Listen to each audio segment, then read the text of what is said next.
we're doing work in Haiti, Ghana, and we have taken our first trip to the Democratic Republic of the Congo, coming back on September 8th. Woo! I am here because I am hurt about what's taking place in the Congo. Some figures say 6 million, the latest figures are saying 8 million, but the last figures for 6 million was taken between 1997 and 2007, 1998 and 2007. So since 2007, there hasn't been any polls or statistics done on it. So I'm willing to say with 4,000 people dying a day, we are probably closer to 8 million in the Congo that have died. How could something like that take place and no one does anything about it? It's unheard of. It doesn't make sense.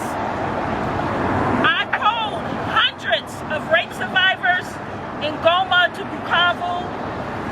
I spoke with people who are of the wealthy class, the High Bishop of the Catholic Church, doctors, and they all told me the same thing. They said, I asked them, I said, how can Americans help you in the Congo? Number one thing they said is they want peace. Secondly, they said, could you help us get rid of the rebels? I think that the United States can spare some soldiers to do that. That's right. I think that NATO can spare soldiers to do that. That's right. The next two things I'm going to say, some people may not believe me, but all I ask is an inquiry to find out the truth. I returned from Haiti in March and I heard the same things. People are saying about the NGOs, they're not helping. They say that they have good intentions, but they're not listening to the people. They also told me that they want the UN gone. This is nothing new. Africans have been asking for this for decades because of the rape. And I'm not saying that all UN soldiers rape, but I'm saying there's an element there that does. They're saying they're contributing to the rape. And I don't know how many of you, if I can see a show of hands, when I got back, my second day back to the U.S. from the Congo, a friend of mine said, Nana, you gotta see this video. It was a video of a Haitian young man, 18 years old, who was protesting the UN occupancy in Haiti. Hello? And they kidnapped him, the UN officers from Paraguay, and they raped him. 18 years old. 18 years old. You can see it. It's on the internet now. One of the officers decided to videotape this rape on his cell phone, and it was released. I think that was, if there was any good to come out of it, it was that. Because now you have video footage of proof of this happening. The Paraguayan government has since apologized to Haiti. They have said they're going to compensate the young man, but how do you compensate for something like that? You cannot. It takes therapy, something that's not getting there, therapy. If anyone hasn't seen it, I suggest that you just read about it and not watch the video, because it is quite vivid. It shows everything, and it is horrible. I've been having nightmares ever since. Also, they talked about, what was the other thing? Peace.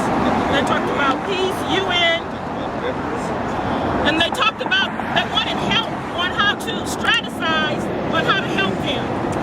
I met with a youth group, and at least 5 days a week they're sending me information on people who are being murdered and raped, violated, senselessly. I met with doctors who told me everyone knows about women being raped, but no one talks about the men and boys being raped. This is horrible. How can a man be the head of his family if he can't even look his family in the face after something like that happening to him? How can he be a provider for his family if he has that in his head? The Congolese people are strong people, and I applaud the Congolese people. They're still standing, and they're still saying they have their faith, and they say they're not going to give up. we're here to help them today because we're standing in solidarity with them. Amen. We're not going to give up. Amen. I've heard people say, Nana, how can we help? This is too much. I think it's too far gone. It's been happening too long. And I say to them as an African American, our slavery went on for 500 years. I am so glad my ancestors did not give up. I am so glad that other people who looked at us and saw us in bondage decided not to give up on us. So we have to keep this fire burning for the Congolese people. We cannot stop. We have to do this in unity.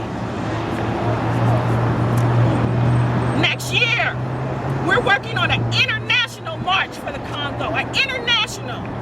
I've been making phone calls to people all over the world, and every time I talk to them, they say the same thing, Nana, we're with you.